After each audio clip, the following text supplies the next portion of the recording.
ശ്രീരാമചന്ദ്രനാണ് ചിത്രം. വനവാസത്തിന് പോകുന്ന ശ്രീരാമൻ. സാറിന് നല്ല കാലം കഴിഞ്ഞു. ചക്രവർത്തിയാകാനുള്ള യോഗം ഉണ്ടായിരുന്നു. കൈകൈ അത് നഷ്ടപ്പെടുത്തിയില്ലേ? അതുപോലെ കൈ കിട്ടിയത് വായിലെത്തില്ല. ഇനി 14 കൊല്ലം പഴയ ജോലി ചെയ്യണം. യോഗ അതാ കാണുന്നു. എന്ത് പണിയാ ചെയ്തിരുന്നത്? പണി വല്ലതും അറിയാമായിരുന്നു ഈ MLA പണിക്ക് പോകുമായിരുന്നോ? ബസ് സ്റ്റാൻഡിൽ കൈനോട്ടമായിരുന്നു. കഴിഞ്ഞിട്ടോ? ഒരു രൂപയില്ല. ഇപ്പൊ ഇതേ ഉള്ളു കൊച്ചേ നിവൃത്തി. ദരിദ്രവാസി. പാലം കേൾക്കാൻ വന്നിക്കണം.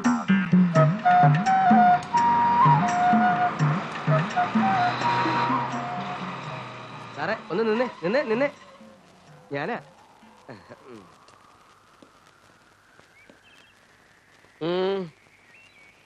MLA സാറ് റിസൈൻ ചെയ്യാന്ന് കേട്ടു. യാർ சொன்னது? அப்படி ஒரு டிசிஷன் நான் எடுக்கலையே. ஆனால் நாடார் எடுத்தாச்சு. அப்படியா? எனக்கு இன்ஃபர்மேஷன் கிடைக்கவே இல்லையே. காலையில அவர் நிக்கர் போட்டு எண்ணெய் தேய்ச்சி நிக்கிறது பார்த்துட்டு தானே நான் வந்தேன். എങ്ങനെ അറിഞ്ഞു? സാറിനെ ഞാൻ രാവിലെ മുതൽ തപ്പി നടക്കുകയായിരുന്നു. എതുക്ക്? എടോ, തനിക്ക് ആ നാടാര് ഇടാൻ തന്ന വാച്ചും മാലയും വൈരമോതിരവും താൻ ആർക്കോ വിറ്റു എന്ന് നാടാര് പരാതിപ്പെട്ടിട്ടുണ്ടല്ലോ. സത്യം പറയുന്നോ അതോ ഞാൻ പറയിപ്പിക്കണോ? പറയണോ? സത്യം പറയാം. ഞാനത് സ്വർണ്ണപ്പണിക്കാരൻ സ്മഗ്ലർ സുബ്ബയ്യ റെഡ്ഡിയാർക്ക് വിറ്റു. ജീപ്പിക്കാര് ഈ ഷാളും ഷർട്ടും ഊരിത്ത നാടാര് പ്രത്യേകം പറഞ്ഞിട്ടുണ്ട്. ആ അവിടെ വെക്കേ. നിക്കടാ, അടിക്കടാ സലോട്ട്. അങ്ങനെയല്ല, ശരിക്കടിക്കടാ. പദവി പോയ പട്ടിക്കും വേണ്ടാന്ന് ഇപ്പൊ തനിക്ക് മനസ്സിലായല്ലോ. കേരള ജീപ്പില്. ജീപ്പിൽ കയറുന്നതിന് മുമ്പ് ഞാനൊരു തമാശ പറഞ്ഞോട്ടെ? തമാശയാണെങ്കിൽ പറയാം. എന്റെ ഭാരത മാതാവേ, മാതാവേ, ഏതൊണക്ക പോലീസുകാരനെ സല്യൂട്ട് അടിക്കേണ്ട ഗതികേട് ഒരു നാട്ടിൽ MLAക്ക് വന്നല്ലോ. ഇതാണോടെ തമാശ? ഇതാണ് തമാശ. ഇതാണോടെ തമാശ? ജീപ്പില് പോലീസുകാരോടെ തമാശ. നിന്നെ ഇടിച്ചിടിച്ച് മന്ത്രിയാക്കുന്നു.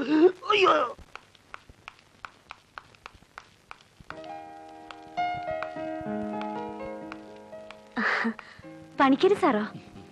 അകത്തോട്ടിരിക്കാം.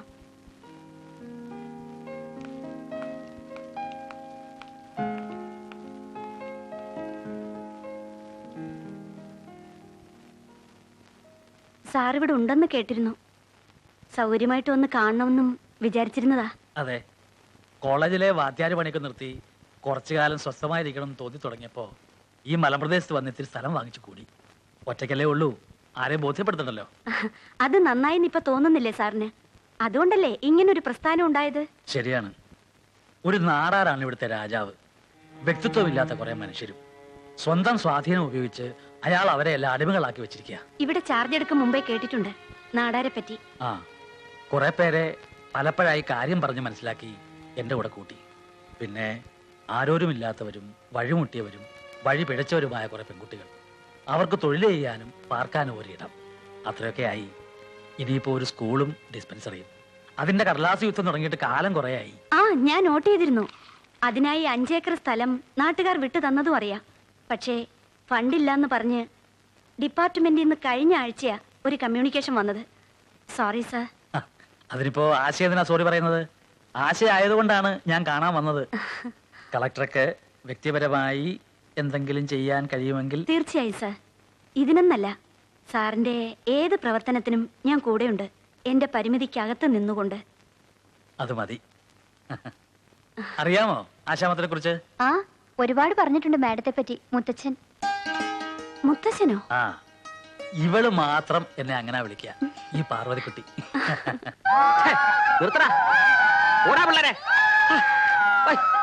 വെളിയിറങ്ങാൻ മേല കൂവലിന്റെ കാശ.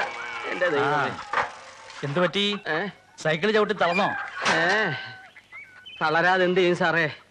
ഇത്രയും നാൾ ഒരു പട്ടിയെ പോലെ കാലി നക്കി നടന്ന എന്നെ ഓർക്കപ്പുറത്തല്ലയോ നാടാര് തങ്ങിക്കളഞ്ഞത്? നടരാജന്റെ വേഷം മാറിയപ്പോ ഭാഷയും മാറി. ഇനിയിപ്പോ ആ വേഷവും ഭാഷയും കൊണ്ട് എന്ത് പ്രയോജനം? ഇടി കിട്ടിയതും മോഷണ കേസിൽ പ്രതിയായതും മിച്ചം. ഇനിയിപ്പോ എന്താ അടുത്ത പരിപാടി? ഇനിയുള്ളതൊരു വലിയ പരിപാടിയാണ്. എല്ലാ വഴികളും അടഞ്ഞപ്പോ ഇവിടെ വന്ന് അഭയം തേടിയാലോ എന്ന് ആലോചിച്ചതാ. ഈ ചുറ്റുവട്ടത്ത് അടുപ്പിക്കാൻ കൊള്ളാത്തവനാണ് ഞാനെന്ന് പണിക്കർ സാറിന് അറിയാവുന്നുള്ളത് എനിക്കറിയാം. എന്തായാലും ഞാൻ നാട്ടിലോട്ടൊന്ന് പോട്ടെ. അപ്പൊ നാടുണ്ടോ? പിന്നെ കുഴിത്തുറ. അവിടെ പോയി ഒരു കളി കളിച്ച് കുറച്ച് കാശുമായി ഞാൻ ഇവിടെ വന്ന് കാണിച്ചു കൊടുക്കാം നാടാരാണോ നാടാര്, അല്ലെ നടരാജനാണോ നാടാരെന്ന്. അന്ന് പണിക്കര് സാറും സാറിന്റെ ആൾക്കാരും എന്നോടൊപ്പം ഉണ്ടാവണം. അത് പറയാനാണ് ഞാൻ ഇങ്ങോട്ട് വന്നത്. ഓ, ആ, വരട്ടെ വരട്ടെ. ആ, வணக்கம். சீக்கே, இவங்கெல்லாம் பணிக்கர் ஆசிரமத்துல இருக்கிறவங்க. ஆனா நம்ம எஸ்டேட்ல வேலை செய்யற பசங்க. எங்க இருந்தாலும் நமக்கு தான் ஓட்டு போடுவாங்க. அப்படியா? போற வழியில தான் சர்வோதய ஆசிரமம் இருக்கு.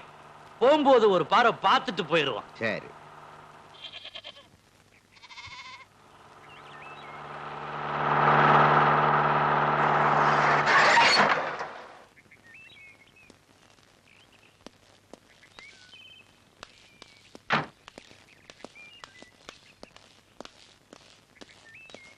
வணக்கம் பணிக்கர். சௌக்கியமா? இவர் சி.கே. ராதாகிருஷ்ணன், நம்ம ஸ்டேட் எக்ஸைஸ் மினிஸ்டர். சி.கே. இவர் ரொம்ப பெரிய மனுஷன். இங்க டிஸ்பென்சரி ஸ்கூல் எல்லாம் வரணும்னு ரொம்ப ஆசைப்படுறாரு. நீ அதுக்கெல்லாம் கொஞ்சம் ஏற்பாடு பண்ணிட. அவருக்கு சொல்லிட்டேன். സർവോദയം പണിക്കരെ പറ്റി ധാരാളം കേട്ടിട്ടുണ്ട്. ഒന്ന് പരിചയപ്പെടാമെന്ന് വെച്ചു. അനുഗ്രഹിക്കണം. സ്കൂളും ഡിസ്പെൻസറിയും എന്താണെന്ന് വെച്ചാൽ? സ്കൂളും ഡിസ്പെൻസറിയും എക്സൈസ് വകുപ്പിന്റെ കീഴിലല്ലോ. ബഹുമാനപ്പെട്ട എക്സൈസ് മന്ത്രി രാജമാണിക്യം നാടാർക്ക് ആവശ്യമുള്ള ഡിസ്റ്റിലറിയോ ബാറോ എന്താണെന്ന് വെച്ചാൽ അത് ചെയ്തു കൊടുക്കുക.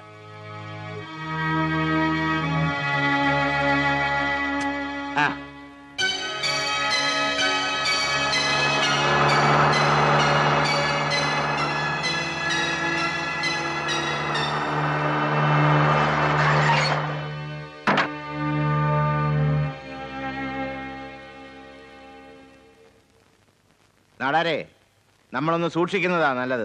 വലിയ ജനസമ്മതിയുള്ള ആളാണ് പണിക്കരെന്നല്ലേ? பணிக்கர் என்னையா பண்ணிடுவான்? நீ மீனாட்சிபுரத்துல நிக்கிறன்றதுக்காக யாரும் உனக்கு ஓட்டு போட்ட மாட்டாங்க. நாடாரோட ஆளுன்றதுக்காகத்தான் உனக்கு ஓட்டு போடுவாங்க. அதுதான் உன் யோகிதை. എന്റെ പൊന്നു നാടാരെ, ഈ പറയുന്നതൊക്കെ സത്യമാ. പക്ഷേ ഇതല്പം രാഷ്ട്രീയമായി കാണുന്നതാ ബുദ്ധി. ஓ அப்படியா? அப்ப என்ன செய்ய போற? നമുക്ക് ആലോചിക്കാം.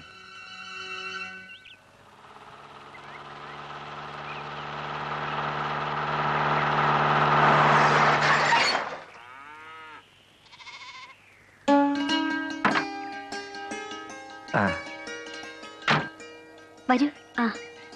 പണിക്കര് സാറല്ലേ? ഉണ്ട്, ഇരിക്കൂ. ഇപ്പൊ വിളിക്കാം.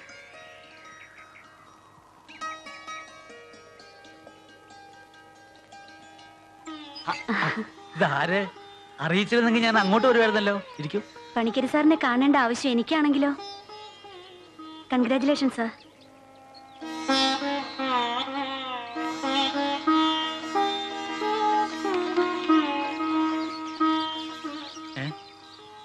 സ്കൂളും ഡിസ്പെൻസറിയും സാങ്ഷൻ ആയിരുന്നു. വിശ്വസിക്കാൻ സാധിക്കുന്നില്ല. സംഗതികൾ വളരെ ഫാസ്റ്റാ. തറക്കല്ലിടാൻ ബഹുമാനപ്പെട്ട മന്ത്രി തന്നെ വരുന്നു. ഇതൊക്കെ വെറും ഇലക്ഷൻ സ്റ്റണ്ട് ആയിരിക്കും മാഡം. ഇലക്ഷൻ നടക്കുന്ന മണ്ഡലത്തിൽ ജനക്ഷേമ പദ്ധതികളൊന്നും അനുവദിക്കരുത് എന്നല്ല നിയമം. നിയമം മാർഗം തെറ്റാണെങ്കിലും ഗുണം കിട്ടുന്നത് ഈ ഗ്രാമത്തിനല്ലേ? നമുക്ക് സന്തോഷിക്കാം. അവസാനം ഓർമ്മക്കുറിപ്പ് പോലെ ഒരു ശിലാഫലകം മാത്രം അവശേഷിക്കും. No comments. ഒക്കെ രാഷ്ട്രീയം, ഫേറ്റ്. ഇൻവിറ്റേഷൻ പ്രിന്റ് ചെയ്യണം. ഉദ്ഘാടനം മന്ത്രി, അധ്യക്ഷനായി സാറായിരിക്കണമെന്ന് മിനിസ്റ്റർക്ക് നിർബന്ധം. ക്ഷണിക്കേണ്ടത് എന്റെ ഒഫീഷ്യൽ ഡ്യൂട്ടി. സാറിന്റെ കൺകറൻസ് വേണ്ട മുത്തച്ഛ. ഇത്രയും കാലം മുത്തച്ഛൻ പാടുപെട്ടിട്ട് വോട്ട് തട്ടിയെടുക്കാൻ ഒരു മന്ത്രി.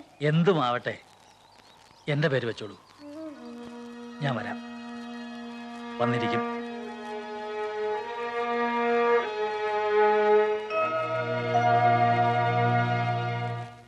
അതിമനോഹരമായ ഈ ഗ്രാമപ്രദേശത്ത് ഒരു സ്കൂളും ആശുപത്രിയും സ്ഥാപിക്കുന്നതിന് വേണ്ടി അഹോരാത്രം പ്രയത്നിച്ചു എന്ന് അവകാശപ്പെടുന്ന ചില ആളുകൾ ഇവിടെയുണ്ട്.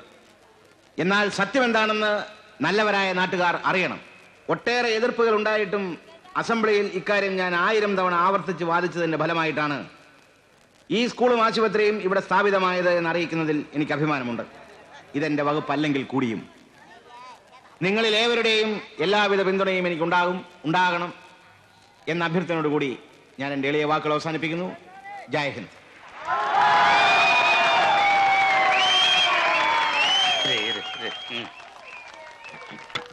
மீனாட்சிபுரம் மக்கள் அனைவருக்கும் என் மனமார்ந்த வணக்கங்கள்.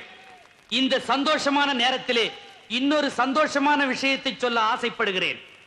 வரப்போகும் பை எலெக்ஷனிலே சி.கே. அவர்கள் இந்த தொகுதியிலே நிற்கிறார்.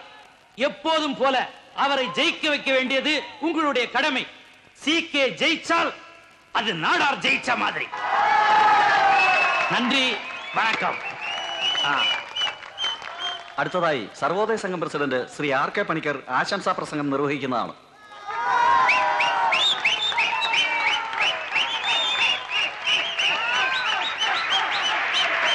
പ്രസംഗത്തിൽ എനിക്ക് വിശ്വാസമില്ല. പ്രസംഗിക്കുന്നത് പ്രവർത്തിക്കാതിരിക്കുക, പ്രവർത്തിക്കാത്തത് പ്രസംഗിച്ച് നടക്കുക. അതാണ് ഈ കാലഘട്ടത്തിൽ പ്രസംഗവും പ്രവൃത്തിയും തമ്മിലുള്ള ബന്ധം. എങ്കിലും ഒരു കാര്യം ഇവിടെ പറയാതിരിക്കാൻ നിർവാഹമില്ല.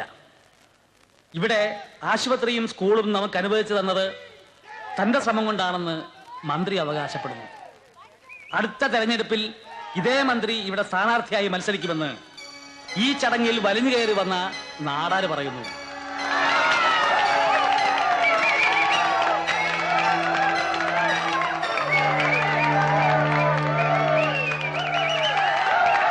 ഒരു സത്യം ഞാൻ നിങ്ങളോട് പറയാം. ഈ സ്കൂളും ആശുപത്രിയുമെല്ലാം ഒരു തെരഞ്ഞെടുപ്പ് തന്ത്രം മാത്രമാണ്. ആവശ്യങ്ങൾ നേടിയെടുക്കാൻ രാഷ്ട്രീയവും അധികാരവും ആവശ്യമില്ല എന്ന വിശ്വാസ പ്രമാണക്കാരനാണ് ഞാൻ. പക്ഷെ ഇപ്പോ ഒരു കാര്യം ഞാൻ നിങ്ങളോട് പറയുന്നു.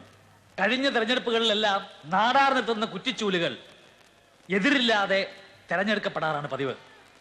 പക്ഷേ അടുത്ത തെരഞ്ഞെടുപ്പിൽ ഈ നാടിന്റെ ആവശ്യങ്ങൾ മനസ്സിലാക്കുന്ന നമ്മുടെ നന്മയുടെ പ്രതിനിധിയായ ഒരാൾ സ്ഥാനാർത്ഥിയായി ഉണ്ടാവണം. ജയ് ഹിന്ദ്.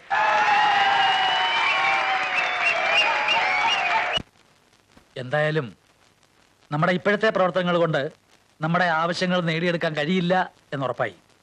ഓരോ ദിവസം കഴിയും തോറും നമ്മളെ വിഡ്ഢികളാക്കിക്കൊണ്ട് ഈ നാടാരെ പോലുള്ള സാമൂഹ്യ ദ്രോഹികൾ അധികാരം കയ്യിലെടുക്കുകയാണ്. ഒരു തുറന്ന സമരത്തിന് നമ്മൾ ഇനിയും താമസിച്ചാൽ സ്കൂളിന് അനുവദിച്ച സ്ഥലത്ത് ഡിസ്റ്റിലറി വരും. നമ്മുടെ ഈ പുൽക്കുടിലുകൾ ചാരായ ഷാപ്പുകളായി മാറും. അതുകൊണ്ടാണ് ഞാൻ പറയുന്നത്, നമ്മളിൽ ഒരാൾ സ്ഥാനാർത്ഥിയായി നിൽക്കണം. ഞാൻ നിക്കറേ സാർ. അന്ത നാടാർക്ക് കെട്ടിവെച്ച പണം കിടക്ക പോറതില്ല. നമ്മുടെ പക്ഷത്ത് നിന്ന് ആര് നിന്നാലും ജയിക്കും. പക്ഷെ നമ്മുടെ ആവശ്യങ്ങൾ വ്യക്തമായി പറയാനും അംഗീകരിപ്പിച്ചെടുക്കാനും പ്രാപ്തിയുള്ളവരായിരിക്കണം എന്ന് മാത്രം. നിങ്ങളൊക്കെ പിന്നിൽ നിന്ന് പ്രവർത്തിച്ചാൽ മതി. പിന്നെ ആര് നിക്കണം സാർ? പണിക്കര് സാർ തന്നെ, അല്ലാതാരാ? Panicker sir, Panicker sir. ഞാനല്ല, ഞാൻ പ്രവർത്തിക്കേണ്ടത് ഈ സ്ഥാപനത്തിന് വേണ്ടിയാണ്. ഇതൊരു വലിയ പ്രസ്ഥാനമാക്കി എടുക്കുക എന്നുള്ളത് തന്നെയാണ് എന്റെ സ്വപ്നം. തെരഞ്ഞെടുപ്പും പ്രസംഗവും ഒന്നും എന്റെ കർമ്മമണ്ഡലമല്ല. എങ്കിൽ ആര് നിക്കണം? സാറ് തന്നെ പറ. പറയാം. പാർവതി. അയ്യോ, പേടിക്കരുത്, ഞാനുണ്ട്, ഞങ്ങളൊക്കെ ഉണ്ട്.